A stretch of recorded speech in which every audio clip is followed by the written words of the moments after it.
कालच्या व्हिडिओमध्ये आपण रॅशनल नंबर्स बघितले आणि त्या रॅशनल नंबर्स आपल्या संख्या रेषेवरती नंबर लाईनवरती कसे शो करायचे ते आपण पाहिलं. आणि आजच्या लेक्चरमध्ये आपण कंपॅरिझन ऑफ रॅशनल नंबर्स पाहणार आहोत. संख्या रेषेवर संख्यांच्या प्रत्येक जोडीमध्ये आणि डावीकडील संख्या उजव्या बाजूच्या संख्येपेक्षा लहान असते हे आपल्याला माहिती आहे. संख्या रेषेवरील संख्यांच्या प्रत्येक जोडीमध्ये डावीकडील संख्या उजव्या बाजूच्या संख्येपेक्षा लहान असते हे आपल्याला माहीत आहे. तसंच परिमेय संख्येचा अंश व छेद यांना एकाच शून्येतर संख्येने गुणले. बघा, तसेच परिमेय संख्येचा अंश व छेद यांना एकाच शून्येतर संख्येने गुणले तर संख्या तीच राहते किंवा तिची किंमत बदलत नाही. आपली फॉर एक्झाम्पल संख्या आहे a डिवायडेड बाय b आणि जर आपण त्या संख्येला अंश आणि छेदाला त्या संख्येच्या अंश आणि छेदाला आपण k ने गुणले तर आपल्याला जी व्हॅल्यू मिळणार आहे ती सेमच, म्हणजे दोन्हीची सुद्धा किंमत काय असणार आहे आपली सेमच असणार आहे. पण इथं k is not equal to 0. k हा 0 नसणार आहे. आपल्याला सांगताना सांगितलं की शून्येतर संख्येने गुणले म्हणजेच काय, तर शून्य सोडून इतर कोणत्याही संख्येने गुणले तर ती संख्या जी आहे तिची किंमत बदलत नाही. आता आपण एक्झाम्पल घेऊयात. आपलं फर्स्ट एक्झाम्पल जे आहे ते आहे 5 divided by 4 and 2 divided by 3. आता यातलं आपल्याला काय करायचं आहे, लहान मोठेपणा ठरवायचा आहे आणि त्यासाठी आपल्याला योग्य चिन्हांचा वापर करून ते लिहायचं आहे. तर बघा, आता आपण हे सॉल्व करूया. आता आपल्याला ह्या दोन संख्या इथे दिसत आहेत, पण ह्या दोन्ही संख्यांचा इथे छेद समान दिलेलाच नाही आहे, म्हणजे डिनॉमिनेटर सेम नाही आहे. त्यामुळे आपण डिरेक्टली असं ठरवू शकत नाही की ही संख्या मोठी किंवा ही संख्या मोठी आहे. त्यासाठी आपल्याला काय करावं लागणार आहे, तर ह्या दोन्ही संख्यांचा पहिल्यांदा छेद समान करावा लागणार आहे. मग आता आपण छेद समान करूया. अगोदर पहिल्या संख्येचा छेद समान करूया. 5 डिवायडेड बाय 4. आता आपला इथं एका संख्येचा डिनॉमिनेटर 4 आहे आणि दुसऱ्याचा 3 आहे. तर आता आपल्याला असं काय करता येईल की जेणेकरून ह्या दोन्हींचा छेद समान होईल. तर बघा, आपल्याला माहिती आहे आपण जर 4 गुणिले 3 केलं तर किती येतं 12 आणि 3 गुणिले 4 केलं तर मिळतात आपल्याला 12. म्हणजे आपण जर इथे पहिल्या संख्येला 3 ने मल्टिप्लाय केलं तर आपल्याला छेद समान झालेला मिळेल, म्हणजे दोन्ही संख्यांचा छेद समान मिळेल. तर बघा, 5 त्रिक 15 4 त्रिक 12 ही मिळाली आहे आपल्याला पहिली संख्या. आता दुसरी संख्या आपली आहे 2 divided by 3. 2 into 4 divided by 3 into 4. आता या आपल्याला किती मिळेल गुणाकार, 4 दुने 8 4 त्रिक 12 ही मिळाली आपल्याला दुसरी संख्या. आता इथं तुम्हाला दिसेल की आपल्या दोन्ही संख्येचा छेद समान झालेला आहे. मग आता यातली आपली मोठी संख्या कोणती आणि छोटी संख्या कोणती हे बघूया. 15 डिवायडेड बाय 12 8 डिवायडेड बाय 12. आता ह्या दोन्ही संख्या ज्या आहेत त्या पॉझिटिव्ह आहेत, यांच्यामध्ये निगेटिव्ह साईन वगैरे नाही आहे. त्यामुळे आपल्याला सहज सांगता येईल की यातली मोठी संख्या कोणती, कारण आता आपण छेद सुद्धा समान केलेला आहे. आता याच्यावरून आपण संख्या जी आहे 15 divided by 12 is greater than 8 divided bye 12. आता आपण नेक्स्ट एक्झाम्पल पाहूया. -7 डिवायडेड बाय 9 4 डिवायडेड बाय 5. ह्या आपल्याला संख्या दिलेल्या आहेत आणि ह्यातलं आपल्याला बघायचं की कोणती संख्या मोठी आणि कोणती छोटी आहे. तरी इथे सुद्धा आपल्याला ह्या दोन्ही संख्येचा डिनॉमिनेटर जो आहे तो डिफरंट दिसतो आहे, सेम नाही. मग आता आपण इथं कसं ठरवणार की कोणती संख्या मोठी आहे आणि छोटी आहे, तर आता आपण सॉल्व करूया. बघा, आता आपण संख्या रेषा पाहिलेली आहे, तर संख्या रेषेवरती आपल्याला जे काही नंबर्स दिलेले असतात ते आपण काढूयात अगोदर. 1 2 3 and 4. -1 -2 -3 -4 अशा पद्धतीने आपण संख्या रेषा काढतो. आपण याच्या आधीच्या लेक्चरमध्ये पाहिलेलं आहे की संख्या रेषेवरती जसजसं आपण उजवीकडे जाऊ तसतसं काय होणार आहे, आपल्या म्हणजे संख्यांची किंमत ही वाढत जाते. आणि जसजसं आपण शून्याच्या डावीकडे जाऊ तसतसं त्या संख्यांची किंमत ही कमी कमी होत जाणार आहे. पॉझिटिव्ह संख्या ही निगेटिव्ह संख्येपेक्षा मोठी असते. आणि आता आपल्याला इथे देतानाच काय केलेलं आहे, एक पॉझिटिव्ह आणि एक निगेटिव्ह संख्या दिलेली आहे. निगेटिव्ह संख्या ही नेहमी पॉझिटिव्ह संख्येपेक्षा लहान असते. त्यामुळे -7 divided by 9 is less than 4 divided by 5.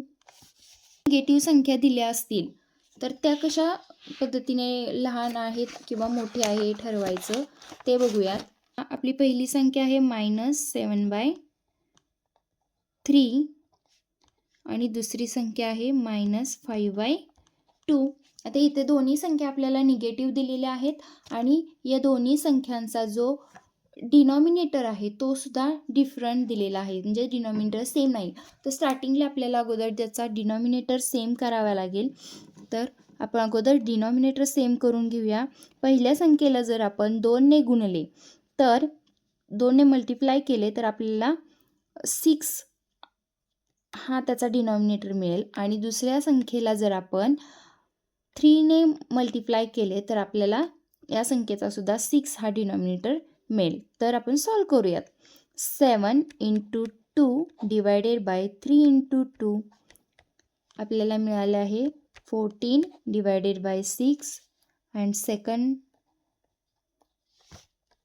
Minus चिन्ह द्यायला विसरायचं नाही आहे, कारण आपल्याला इथं मायनस ही संख्या दिलेली आहे.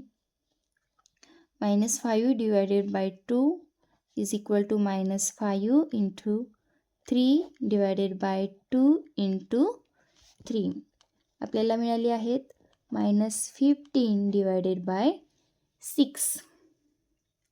आपल्याला छेद समान झालेला दिसतोय आणि मायनस साइन आहे. -14 इज ग्रेटर दॅन -15. म्हणूनच आपली जे आन्सर आहे ते आहे -14 divided bye 6 is greater than -15 divided by 6. बघा आपल्याला आन्सर काय मिळाले आपलं, -14 divided bye 6 is greater than -15 divided by 6. Therefore -7 divided by 3 is greater than -5/2. 3/5 and 6/10. या एक्झाम्पलमध्ये आपल्याला दिसेल की आपली पहिली संख्या आहे 3/5 अँड सेकंड आहे 6/10. आता फर्स्ट संख्या जी आहे त्याच्यामध्ये आपल्याला छेद 5 दिसतो आणि सेकंडमध्ये 10. आपल्याला पहिल्या संख्येचा छेद जर आपण 10 केला तर दोन्ही छेद समान होऊ शकतात. मग आपण अगोदर पहिल्या संख्येचा छेद समान करून घेऊया. 3 × 2 divided by 5 × 2 it gives 6 divided by 10. आता आपल्याला जी पहिली संख्येचा छेद समान केल्यानंतर जी संख्या मिळाली आहे ती काय आहे तर 6 डिवायडेड बाय 10 आणि दुसरी जी संख्या आहे ती सुद्धा आहे 6 डिवायडेड बाय 10. म्हणजेच आता आपण इथे ह्या दोन्ही संख्या आपल्याला सेम दिसत आहेत, त्यामुळे आपण इथं इक्वलचं साईन देणार आहोत, कारण या दोन्ही संख्या आपल्याला इक्वल मिळालेल्या आहेत.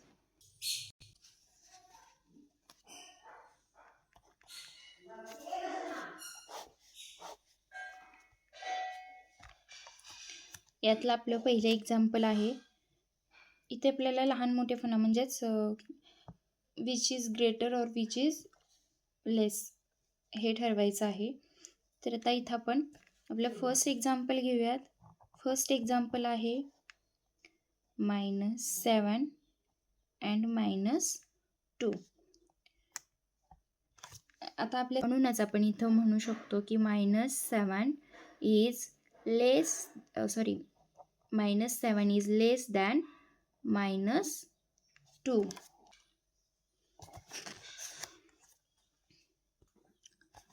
आपलं जे थर्ड एक्झाम्पल आहे ते 8 डिवायडेड बाय 7 अँड 0 हे आहे.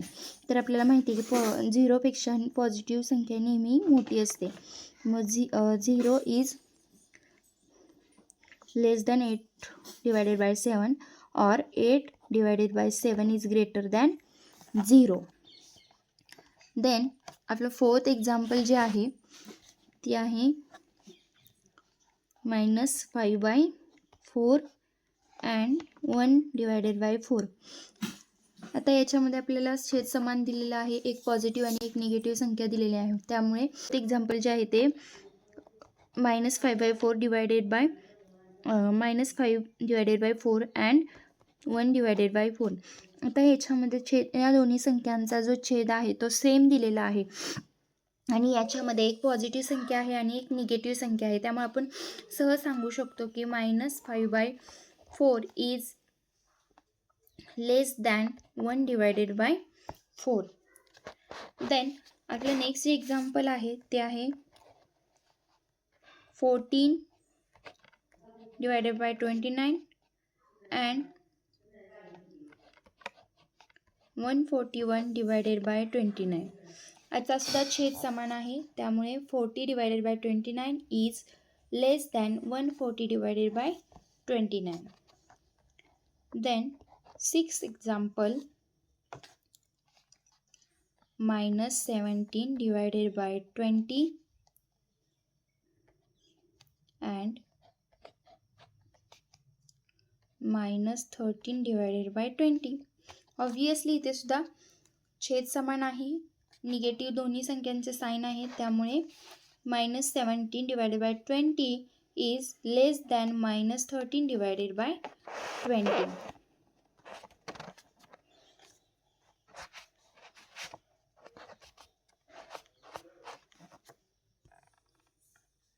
नेक्स्ट एक्झाम्पल आहे 15 divided by 12 and 7 divided by 16. आता इथे आपल्याला दोन्ही संख्यांचा जो छेद आहे तो सेम दिलेला. आपलं नेक्स्ट एक्झाम्पल जे असणार आहे ते 15 divided by 12 and 7 divided by 16 असणार आहे.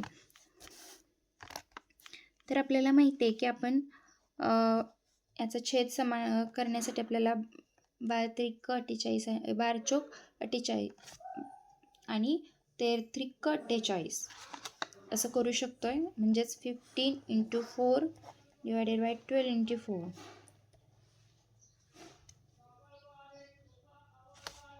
7 × 3 and 16 × 3.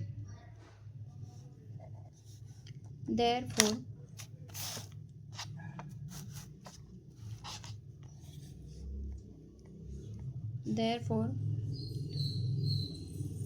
60 divided by 48 and 21 divided by 48. Therefore 60 divided by 48 is greater than 21 divided by 48. मिळालेलं आहे आपल्याला आपलं आन्सर. नेक्स्ट एक्झाम्पल आहे आपलं -25 divided by 8 and -9 divided by 4. याच्यामध्ये सुद्धा आपल्याला छेद समान करायचा आहे. पहिल्या संख्येचा जो छेद आहे तो 8 आहे आणि दुसऱ्या संख्येचा 2 आहे. तर आपल्याला इथं फक्त दुसऱ्या संख्येला 2 मल्टिप्लाय करावं लागेल. त्यावेळेस आपल्याला आपला छेद 8 मिळेल. मग 25 divided by 8 is as equal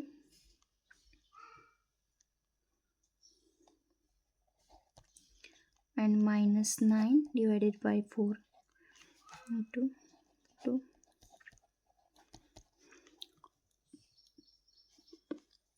then we get minus 18 divided by 8. Therefore minus 25 divided by 8 is less than minus 18 divided by 8.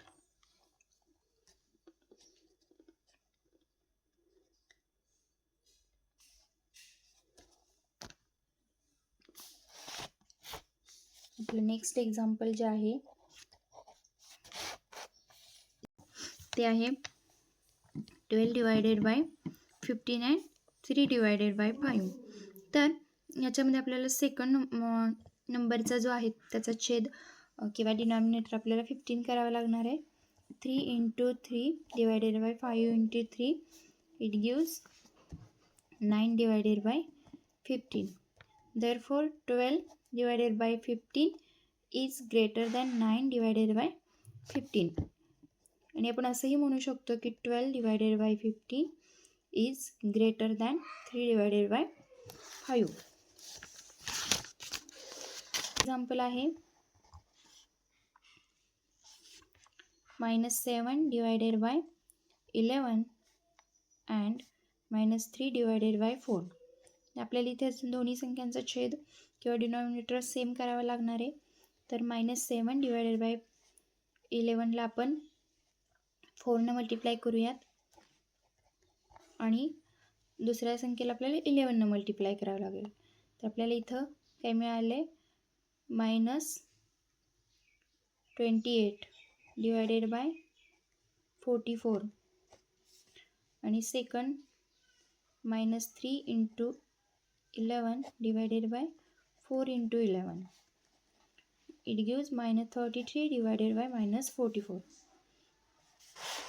आता इथे आपल्या ज्या संख्या आहेत त्याच्यामध्ये दोन्ही संख्या आपल्या निगेटिव्ह आहेत, but -28 is greater than -33. Therefore -28 is greater than 28 divided by 44 is greater than -33 divided by 44. आणि आपण ह्यालाच असं म्हणू शकतो -7 divided by 11 is greater than -3 divided by 4. इथे आपला हा एक्झरसाइज संपलेला आहे. अशा पद्धतीने आपण रॅशनल नंबर्समध्ये कंपॅरिझन करू शकतो, which is greater or which is less. त्यानंतर आपण नेक्स्ट